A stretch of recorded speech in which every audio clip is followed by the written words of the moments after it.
The Red Sox won their fourth straight game Tuesday night with a 5-3 victory over the Cincinnati Reds on the road, though they did get into a little trouble in the ninth. You are Locked On Red Sox, your daily Boston Red Sox podcast. Part of the Locked On Podcast Network, your team every day.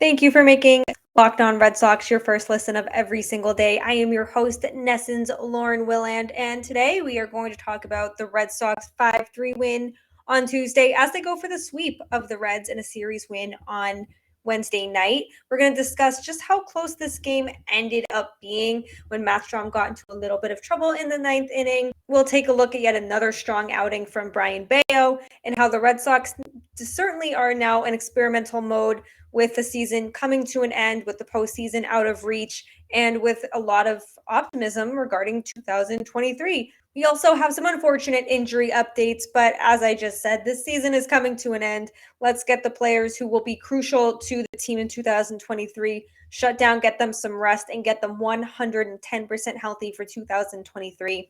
But on Tuesday, we saw a lot of what we haven't seen all season, and that's power. The power hasn't always been there for the Red Sox, but it came through on Tuesday. The Reds tied the game in the bottom of the third, but Rob Refsnyder said, no, we're taking that lead right back. Hit a solo home run. JD Martinez followed up an inning later by crushing a 420-foot homer. And to cap off the night, Rafael Devers launched a 2-run homer in the top of the ninth to give Boston a little bit of cushion. And thank God Devers did that, because they certainly needed that cushion. Because after giving up a single and striking out a batter to open up the bottom of the ninth, Strom walked 3 straight batters and he gave up a run. And all of a sudden, the lead was cut to 3. Alex Cora brought on John Schreiber to get out of the jam, close out the inning, and win the game. And he did just that. He gave up a sacrifice fly and a ground ball, so all was well on Tuesday for the Red Sox. But it was really, really good to see JD Martinez look kind of like his old self that we've seen in years past from him. He's had a really down year at the plate. His offense has not been there. It hasn't been very JD-esque all season, and he knows it. He's talked about it. We've talked about it here on Locked On Red Sox. He did tell Joe Castiglione and Will Fleming in the Sox booth after Tuesday's game that all he did was just kind of change something. He didn't really go into detail about what exactly that change was, but he said what do I have to lose at this point? What's the worst that can happen? I can go 0 for 4. I've gone 0 for 4 a million times this year. And it just kind of goes to show that just a small mechanical change can certainly make all the difference, and it did for JD on Tuesday. Hopefully we see some of that on Wednesday night as well. But somebody like JD has talked about how he really takes pride in being what he calls a trained hitter. If you ever watch his batting practices, he has iPads set up. He's getting them in all different directions so he can watch his batting practice. He watches his at-bats to see what he's done wrong, what he can do different, and so he can correct his wrongs and make sure it doesn't happen again. Hasn't exactly gone his way this season, but whatever he did worked Tuesday. Like I said, hopefully we see some of that into Wednesday's game. That would be really nice for him to kind of end this season on a high note. If the Red Sox can just finish above 500, that would be really, really nice. It's just been such a disappointing season. There were so many high hopes, and understandably so.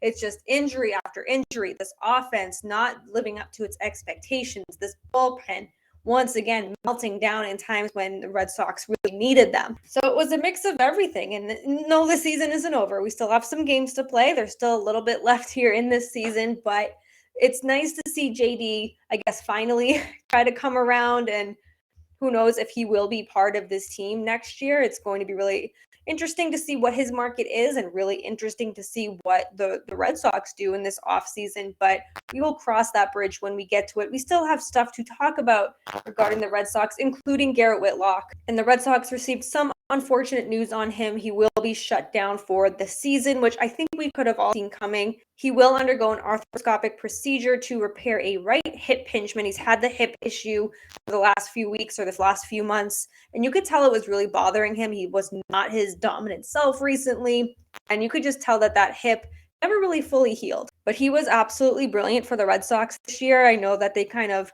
had him in the bullpen. They had him as a starter. They had him in the bullpen, and they kept him in the bullpen where I believe he belongs. But the surgery is set to take place in New York, and then he will remain with the team as they face off against the Yankees. And the expectation is that he will be ready to go by spring training. He'll be good in February of next year. So that is a very, very good sign. He made 31 appearances for the Red Sox this year. He's one of the most dominant relief arms in baseball last season. Really showed a lot of his potential in closing role when he was there this season. But in his previous 5 games that he pitched for the Red Sox, this is where you could definitely tell something was not right. He had a 9 ERA. He had 7 earned runs off 10 hits, 3 home runs. He only gave up 2 walks, but those other numbers are just not pretty, and you could just tell he was not 100%, and he tried to fight through it. And even though these guys are in incredible shape and in better shape than I'll ever be in, they can't fight through every ounce of pain. So he'll get that corrected. He should be good to go by 2023. And Alex Cora did have some interesting comments about Whitlock and his role next season.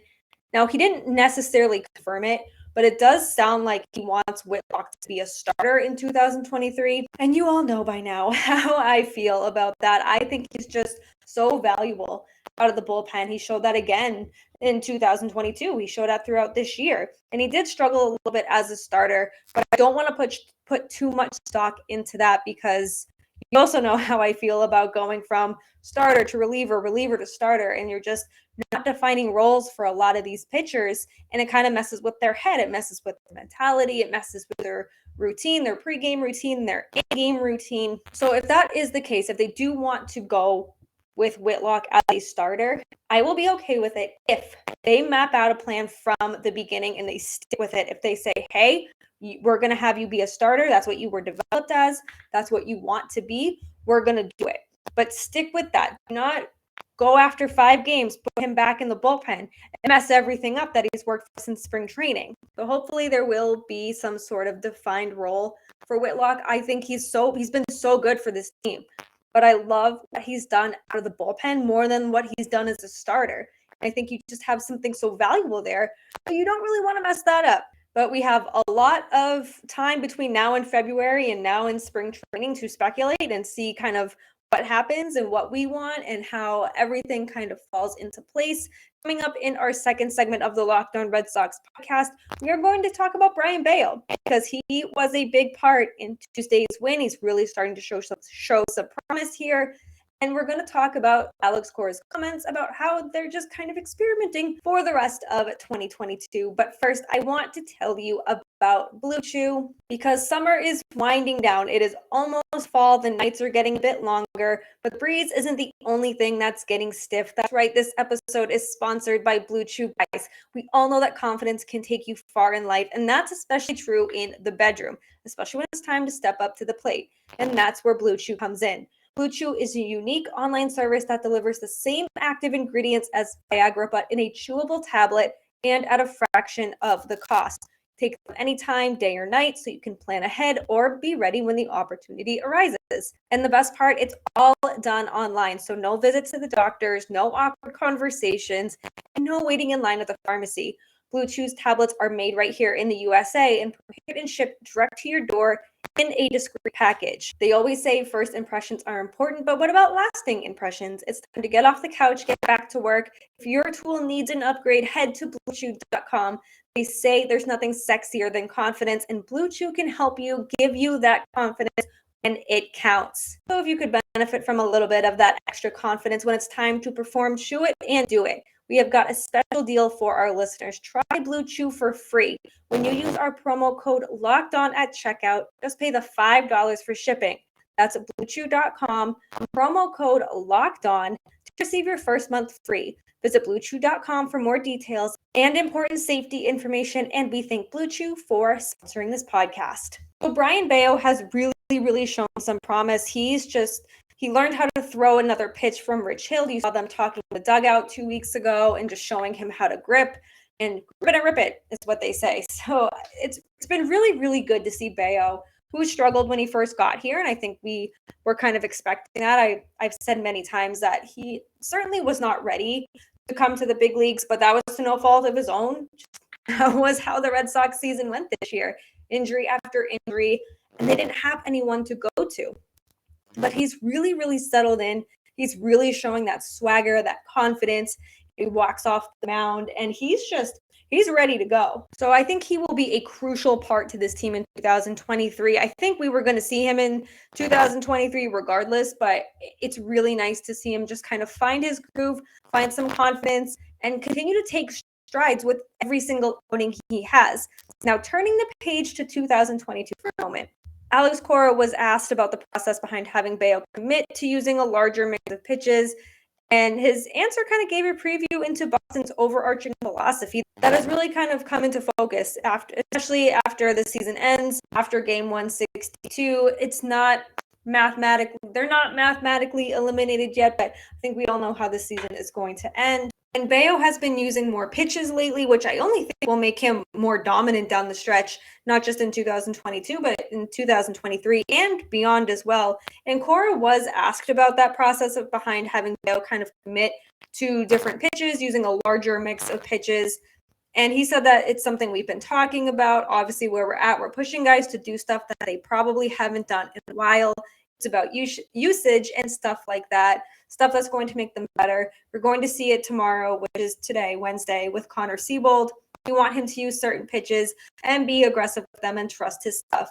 That's the message to everybody, and I think they did an outstanding job tonight, which is Tuesday. So when you read into those comments, he's talking like, let's just see what you have. Let's just see what you can do, what is going to make you a better pitcher, and what's going to help this team, what's going to help you. And we will see that with Connor Siebold on Wednesday. He officially got recalled Wednesday. Garrett Whitlock did go on the IL. But you look at what this team has left in the season, and they have nothing to lose. Maybe you want to finish the season at or above 500, but at the end of the day, there is nothing to fight for. You're not going to the postseason.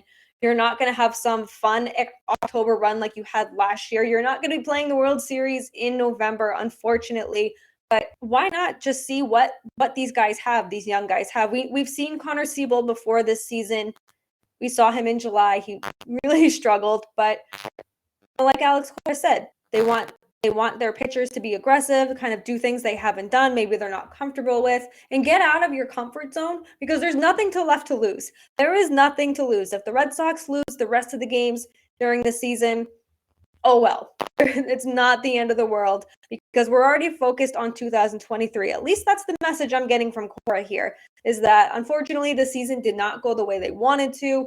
Just too much went wrong. Now you have some really young, promising prospects and people that are looking forward to seeing these guys play the next season and the season after that and the season after that. So let's just see what you have to give. And maybe they'll turn into a trade chip or a reliable piece to this team. Maybe they'll be a contender in 2023 and 2024, but you're not going to know what you have in these guys until they break out of their shells, show really what they can do and what they can bring, and see if it's the real deal here or not. So I am excited to see Siebold pitch. We haven't seen him since July. I don't expect too much. You know, my hopes are so low now for the rest of the season that they can't hurt me anymore, and they shouldn't hurt you anymore. But maybe you've been over that for a long time. Maybe you weren't like me and got your hopes up in June when they had that ridiculous month and just felt like they couldn't lose. But here we are on September 21st talking about 2023, what the Red Sox could show in terms of prospects, pitchers, hitters, defense, offense, a little bit of everything. I am excited for the future, 100%. But my hopes are not high for this season, for the rest of the season anymore. But we still have one more segment to get to in our Locked On Red Sox podcast. As always, it is our mental health minute. So Tuesday went from really, really, really good to really, really, really crappy in the matter of seconds. It was a really good day overall, and I should have seen the red flags that this day was going to turn around because I woke up and ready to go. I felt like I had a really good sleep, and I was like, oh, this is great. Like, first day back into the office in a month, and I'm ready to rock and roll. And then I covered Zdeno Chara's retirement press conference at Tea Garden. Check out Locked On Bruins. Ian McLaren will take you through everything throughout that day. Very special, very emotional day, and I'm honored to be part of it. I wrote some really fulfilling stories. Every story I write, I enjoy writing, obviously. That's what I do for a living. When I can write something very meaningful and fulfilling, and about someone who spent 25 years in a league that I grew up watching and spent 14 seasons of those 25 playing for the team and captaining the team that I grew up cheering for, helping the Bruins win a Stanley Cup in 2011. It's just very emotional. And it was awesome because he was sitting next to Cam Neely, who was my brother's favorite player growing up. Chara was one of my favorite players. So it was just a very, like I said, very special day. And I lost my parking ticket, but it's okay. I found it. It was thankfully it didn't blow away. It was on the floor right next to my car. Got out of the parking garage, no problem. Got home and realized I locked myself out of the house. I let my mom borrow my car. Then I took my house key off my car keys and left my house keys on the dining room table or on the living room table like the dope I am. And my husband had already gone to work. He works about an hour away. I still had some stories to write before I logged off for the day. So I tried to pick the lock myself, to no avail. I tried to get through a window, to no avail. I ended up breaking a nail. I got cuts on me. I have some battle wounds from trying to break into my own house that I could not get into. So I ended up calling a locksmith, and it came pretty quick. The whole process was probably about an hour from the time I called from the time they left. So pretty efficient, but it was a lot of money. I was not expecting that. And he told me, but I got confused at the end when he gave me the price because he did replace my doorknob because he couldn't pick the lock either, and he ended up drilling into my doorknob. And obviously, when he asked to replace it, I was like, yes, I have a lot of work to do. I don't know if I'm going to be able to get out of the house, and I'm not going to have a non-working doorknob. But that's why we have dogs, right? We have dogs for added security. My dog would not let anyone come in this house, but it was just that hour was so stressful and kind of sent me into a spiral. And I had to call my husband because nothing just seemed to be going right. And he was working, so he knows I never call him during work hours. But it was just so crazy to me how high the day was to how low it went. And it kind of spilled into Wednesday as well. Just my mood was sour when I woke up, but it was still a positive day. I still made the most of it. It was a crappy 12, 16, 18 hours, whatever it was. That does not mean it needs to continue. I had a good day at work. We had a food truck, so things got better pretty quick over the last 24 hours. But Tuesday was just a reminder that it's okay to just feel your emotions. I am a big emotion feeler, and I was sad. I was mad that I was angry. And it just, like I said, it put a damper on the rest of the day, the rest of the night, and spilled into today. But now I just feel like it's a thing of the past. I'm going to make a great dinner. I'm going to have some great ice cream.